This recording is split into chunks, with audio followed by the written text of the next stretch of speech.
वतन परस्तों को कह रहे हो वतन का दुश्मन, डरो खुदा से।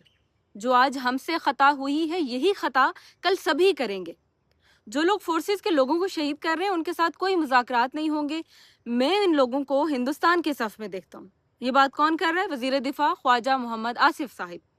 अगर एक गिरोह भारत से पैसे लेकर सब कुछ कर रहा है तो आपने उसके 38 में से 36 मुतालबे क्यों माने? ये सवाल है, ये एक सादा सा सवाल है, इसका जवाब दे दें आप। शुतुरमुर्ग की तरह मुंह जमीन में डाल देने से हकीकत नहीं बदल जाएगी ख्वाजा साहिब। अगर वो हिंदुस्तान के लोग हैं, अगर वो हिंदुस्तानी हैं, आप उनको हिंदुस्तान के सफ में शुमार कर रहे हैं, तो आपने उनके 38 में से 36 मुतालिबात मानने की बात क्यों की? क्यों कहा कि हुकूमत ने इनके 36 मुतालिबात मान लिए? इनसे आपने बात ही क्यों की? वज़ीर आज़म फैसल मुमताज़ राठौर ने ये बात क्यों की कि मैं खुद इनके पास मुतालिबात करने के लिए गया था? अगर आपको पता था कि ये हिंदुस्तान के लोग हैं, ये हिंदुस्तान से मिले हुए हैं, तो आप किस बिना पे गए थे आप इनके पास मुज़ाकरात करने के लिए? किस बिना पे आपने ये बात कह दी कि जी हमने इनके 36 मुतालिबात मान लिए हैं? किस मुंह से आप लोग इनके पास वोट मांगने के लिए गए? पहले आपने इनकी शनाख्त के ऊपर सवाल उठा दिया कि जी मीरपुर और रावलाकोट ये जो है ये तो कश्मीरी ही नहीं है, वो कश्मीर में कंसिडर ही नहीं होते पहले तो। फिर आप वोट मांगने भी बेशर्मों की तरह वहां पे चले जाते। फिर आपने उनको हिंदुस्तानियों को आपने 10 ग्रीन बसेस भी दे दी। वाह! आप ऐलान भी कर रहे हैं कि हम मीरपुर में इंटरनेशनल एयरपोर्ट भी देंगे। हिंदुस्तानियों को आप एयरपोर्ट देने जा रहे हैं। कुछ तो खुदा का खौफ करें। क्या आप आपको खुद नहीं पता कि आप क्या कहना चाह रहे हैं? आप लोगों के शायद ऊपर से दिमाग काम नहीं कर रहा, मुझे समझ नहीं आती पी के, या क्या वजह आप लोगों को।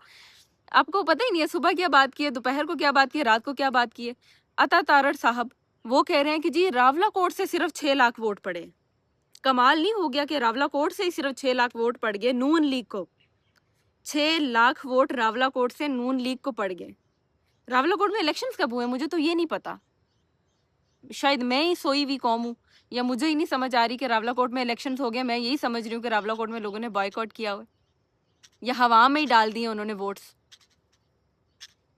आप मुझे ये लगता है कि ख्वाजा आसिफ साहिब का ना कोई पर्सनल ग्रजेस है उनके कश्मीरियों के साथ, या किसी कश्मीरी ने उनको सही करके ज़रा रगड़ा शगड़ा दिया है कहीं पे, तो वो अपनी वो पर्सनल ग्रजेस जो हैं वो अब यहाँ पे निकाल रहे हैं। कभी कश्मीरियों को कश्मीरी नहीं मान रहे हैं, कभी कश्मीरियों को हिंदुस्तान के साथ मिला देते हैं, कभी कश्मीरियों को कहीं मिला देते हैं। अगर आपको याद हो तो जो ओरिजिनल हिंदुस्तानी हैं जिनको विदाउट वीज़ा पाकिस्तान में इन्वाइट किया गया था, जिनकी यहाँ पे खातिर तवाज़े की गई थी रेड कारपेट डाल के, अगर आपको याद हो, ज़रा अपने जहन पे थोड़ी सी जोर डालें, शायद आपको याद आ जाए, यादाश्त शायद कमज़ोर ना हो गई हो, मैंने कहा आपको बता दूं।